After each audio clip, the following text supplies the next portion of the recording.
మాట్లాడితే అతను ఏదైతే తప్పు మాట్లాడాడో ఆ తప్పు మీద చర్యలు ఉండాలి. ఏదైతే వీళ్ళు ధైర్యంగా దున్నుడికి చర్య చేసుకుంటే దీని మీద చర్యలు ఉండాలి. అవన్నీ తీసేసి కులాన్ని ఆపాదించిందే పోలీస్ డిపార్ట్మెంట్. మళ్ళీ ఈరోజు కులాలు బయటకు వస్తున్నాయంటే బలహీనులకి మైనార్టీలకు వస్తారు కదా, రాకుండా ఎట్లా ఉంటారు? ఇది గ్రేజింగ్ ల్యాండ్స్ ఆక్రమణ జరిగిపోయింది. వంకలు అసలు ఎక్కడా లేవు. చెరువు పోరంపోకులు కానీ, కాలువ పోరంపులు కానీ, కుట్ట పోరంపోకులు కానీ, బీడు భూములు కానీ ఏ గ్రామాల్లో లేవు. అన్యాక్రాంతం అయిపోయింది. వీళ్ళు ఎక్కడ తిరగాలి? ఇది పెద్ద ఇష్యూగా మారితే స్టేట్ వైజ్గా ఇప్పటికీ ఒక చిన్న ఇష్యూ దీనికి రాసుకోవడానికి కారణం ఏంటంటే ప్రతి గ్రామంలో ఇది ఏదో ఒక రకంగా జరుగుతుంది, సబ్సైడ్ అవుతుంది.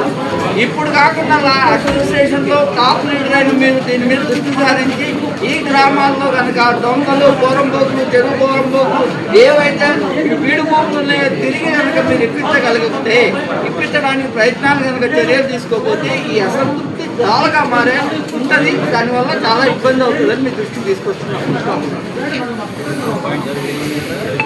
వీళ్ళు 10వ తేదీ కేసు పెట్టారు. వాళ్ళ మీద 10వ తేదీ వాళ్ళ అకౌంట్ జరిగింది 7వ తేదీ 10వ తేదీ పెట్టారు. వీళ్ళు పెట్టిన తర్వాత వాళ్ళు కూడా 10వ తేదీ పెట్టారు. మీరు 7వ తేదీ వీళ్ళు 10వ తేదీ పెట్టారని చెప్పి వాళ్ళు కూడా 10వ తేదీ కౌంటర్ కేసు పెట్టారు. ఆ కౌంటర్ కేసు ఇమీడియట్గా బాధితుల మీద తీసి ప్రయత్నం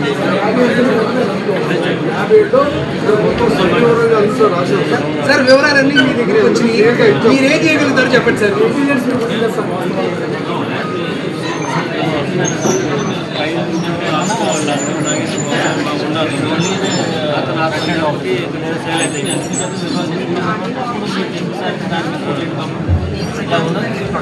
సార్ దురదృష్టవశాత్తు గడిచిన వారం రోజుల నుంచి జరుగుతున్న ఎస్పీ గారు స్పందించలేదు, సిఏ గారు స్పందించలేదు.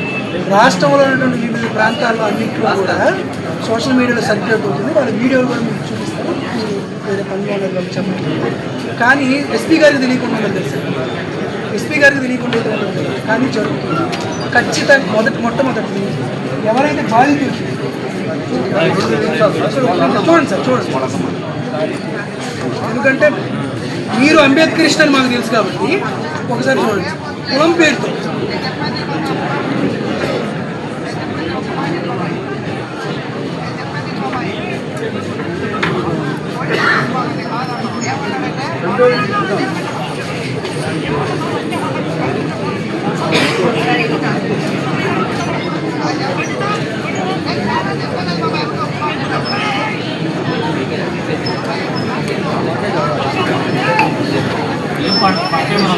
లేదు సార్,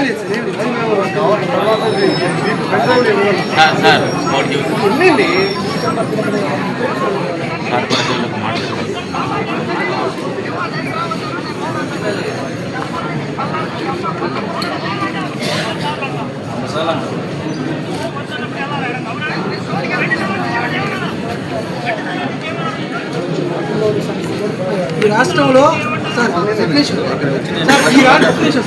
ఈ రాష్ట్రంలో 16 లక్షల యాదవ్ కుటుంబాలు ఉన్నాయి సార్. 16 లక్షల యాదవ్ కుటుంబాలు, సుమారుగా 50 లక్షల మందికి పైగా జనాభా ఉంటుంది. మీ తల్లుల్ని, మీ భార్యల్ని, మీ పిల్లల్ని అని ఆయన అన్నాడు. మొత్తం ఏం చేయాలి సార్? ఈ దేశంలో ఉన్నటువంటి యాదవులు అందరూ ఏం చేయాలి సార్? బీసీలకి ఎటువంటి పరిస్థితి ఉంటే ఇక ఎస్సీల పరిస్థితి ఏంది, ఎస్టీల పరిస్థితి ఏంది, మరొక పరిస్థితి ఏంది? దాంతోపాటు ప్రధానంగా మీరు ఎంక్వైరీ చేస్తా అన్నారు, నాకు ఓకే సంగతి. కానీ మొట్టమొదటిగా ఇన్వెస్టిగేషన్ ఆఫీసర్గా సిఐ ఉన్నారు. సిఐ సామాజిక వర్గం ఎవరైతే నిందితుల సామాజిక వర్గం ఉంటే వారే కావాలని ఒకరికొకరు ప్రోద్బలం ఉంది. దాంతోపాటు ఇంకా దారుణమైన పరిస్థితి ఏంటంటే ఈ రాష్ట్ర సిఎస్ చీఫ్ సెక్రటరీ సొంత ఊరు, సొంత గ్రామ సచివాలయం ఉంది. చంద్రబాబు నాయుడు గారు ముఖ్యమంత్రి గారు ఇక్కడికి వచ్చి దాన్ని ఆ గ్రామాన్ని అడాప్ట్ చేసుకున్నారు. ముఖ్యమంత్రి గారు అడాప్ట్ చేసుకున్న గ్రామంలో బీసీలకు రక్షణ లేదు, చట్టం లేదు. మాకేం కులం అంటే ఏది వ్యతిరేకం లేదు.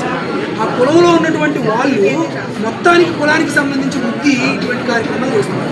దీని పట్ల ఇమీడియట్గా మీ పట్ల నమ్మకం మాకు రావాలండి. నేనైతే నమ్ముతాను సార్, రాష్ట్రంలో ఉన్నటువంటి వాళ్ళు అందరూ నమ్ముతాను.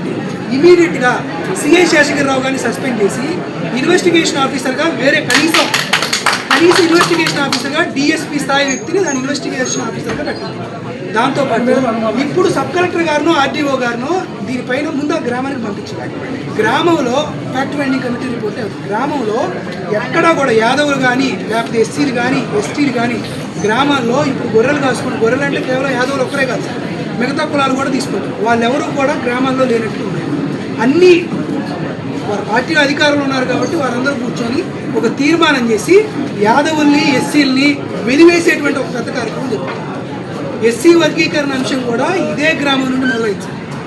ఒక 20 ఏళ్ల క్రితం ఎస్సీ మందకృష్ణ మాదిగ గారు చేసినటువంటి ఎంఆర్పిఎస్ వాళ్ళని కూడా ఇది గట్టే జరుగుతుంది. కాబట్టి ఈ 3 ఘట్టంలో మీరు మీ బ్యాక్గ్రౌండ్ కానీ మీ నుంచి కానీ మీరు అంబేద్కరిస్ట్ కాబట్టి, మీరు సోషలిస్ట్ కాబట్టి, మీ గురించి మాకు తెలుసు కాబట్టి ఒక్కరికి వస్తే సరిపోయేది కాదు సార్, నా ఒక్కరికి తెలిస్తే సరిపోయేది కాదు. ఇమీడియట్గా మీరే జిల్లా మేజిస్ట్రేట్ కాబట్టి మీ చేతిలోనే, మీ పెన్నులోనే దీనికి ఒక సమాధానం ఇవ్వాలి. మీరు చేసేటువంటి విచారణకి ఒక పర్టికులర్ టైం పీరియడ్ పెట్టండి. ఆ టైం పీరియడ్లో ముందు ఇమీడియట్గా శేషగిరిరావు గారిని సస్పెండ్ చేసి వీఆర్ని పంపిస్తే దీని మీద ఎంక్వైరీ జరుగుతుంది. అతను ఉండగా అసలు జరిగేటువంటి పరిస్థితి కాదు.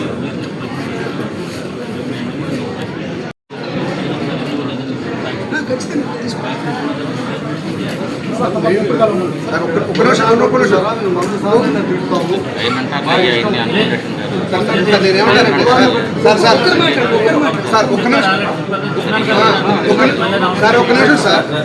చెప్పండి వీళ్ళు బతకాలి, వీళ్ళకేం సార్ మాకు అన్యాయం. వీళ్ళు గొర్రెలు మాసుకుంటారు, పిల్లలు చేసుకుంటారు, గృహాలకు వెళ్తుంటే వాళ్ళని తెప్పలేదు సార్. వీళ్ళకి రైట్స్ లేదు సార్, వీళ్ళు ఇండియన్సే సార్. వీళ్ళకి ఇప్పుడు సముద్రం ఉంది సార్, ఫిషరీస్ వాళ్ళ తప్పు ఉంది కదా, మరి వీళ్ళకి ఏం సార్? ఇప్పుడు 10 నిమిషాలు ఉంది, రోడ్డు మధ్యన వాళ్ళు పాపం న్యాప్ చేసుకుంటారు, అక్కడ పర్మిషన్ తీసుకుంటారు, పలికెత్తకాలను చుట్టుకుంది. వీళ్ళు షిప్ వర్డ్స్కి ఏం సార్ రైట్స్? వీళ్ళు మనుషులు కాదు సార్, ఇండియన్స్ కదా సార్. వీళ్ళు కాళ్ళే ప్రదేశాలు మేపుకున్నట్టే వీళ్ళకి మటన్ లేకపోయా, మటన్ బిర్యానీ తింటే 13%, 18% ట్యాక్స్ మటన్ ఎంత సార్, ఆదివారం చూస్తాం. వీళ్ళకి ఏం సార్? హ్యూమన్గా గొర్రెలు కాకపోతే మనం ఏం చేస్తాం? ఒక్క నిమిషం సార్. ఇంకోటి సార్, ఇదే సంఘటన కాదు సార్, దసరాపల్లిలో కూడా సేమ్ ఇటువంటి సంఘటన జరిగింది సార్.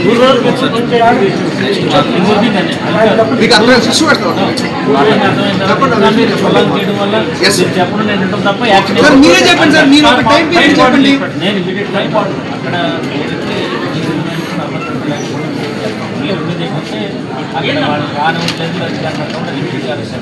ఓకే, ఆ ఇన్ఫర్మేషన్ రాకుండా ఆల్రెడీ ప్రొటెక్షన్ టాప్ ఏది పశువులు ఉన్నాయో అది అది నీళ్లు ఆహారం లేకుండా అవసరం కాబట్టి అది కూడా ఇమీడియట్గా రెడీ చేస్తాం. 3 వచ్చేటప్పుడు ఏంటంటే అది ఏం జరిగింది అక్కడ, అదే ఎట్లనేది యాక్చువల్ సిచ్యువేషన్ వీడియో కనపడుతుంది సార్, తీసుకోవచ్చు సార్. సార్ మీరు 7 days రిమైండ్ అయ్యింది సార్ నేరుగా. అక్కడి నుంచి ఏం జరిగిందో అడిగిన తర్వాత చేస్తాం. నా దగ్గర నుంచి కూడా సాటిస్ఫైడ్ చేస్తాం. ఆర్టీఓ గారు, సబ్ కలెక్టర్ గారు ఈ రోజు వస్తే సంతోషం సార్. నేను చేస్తాను కదా. సీఏ గారు సస్పెన్షన్ సార్, సీఏ గారు సస్పెన్షన్ గ్రామాల్లో అది పోలీస్ చేయాలి కాబట్టి ఇప్పుడు ఈ ఫ్యాక్ట్ ఫైండింగ్ వచ్చిందనుకో అందులో డీవియేషన్ ఉంటే కనుక ఆటోమేటిక్ అవుతుంది. అతను ఇన్వెస్టిగేషన్ ఆఫీసర్గా ఉన్నంత కాలం మీకు న్యాయం జరుగుతుంది. సో కొన్ని అది కూడా సాటిస్ఫై కాకపోతే కనుక ఒకసారి ఎక్స్పర్ట్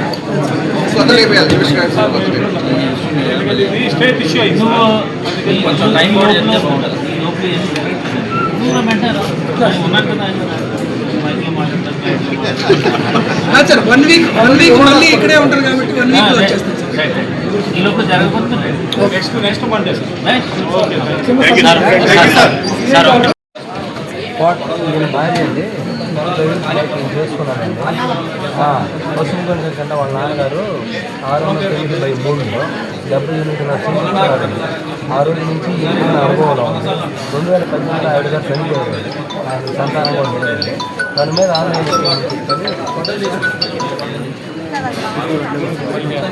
చేసుకున్నామండి. మ్యుటేషన్ చేయమంటే రిపోర్ట్ చేయట్లేదు, బాగానే సర్వే జరుగుతుందండి.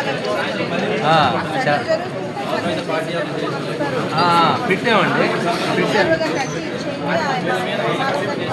కలుస్తాం. టముటూరు అండి.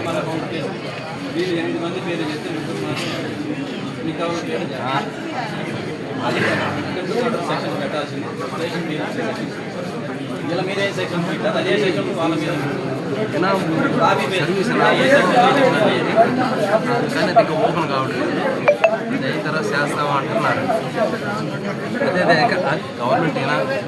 గవర్నమెంట్ చేసిందంటే ఇంకా అది ఓపెన్ అవ్వట్లేదు ఆన్లైన్లో, దానిలో చేస్తాం. సరే మేడం గారికి మాకు అర్జీ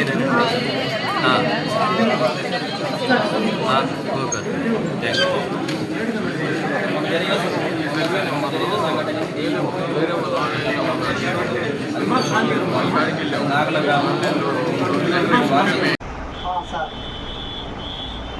5-3 బాధితులు సార్ ఇబ్బంది పడుతున్నారు సార్. అదే చెరువులకు నీళ్ళు కట్టి కూడా రాని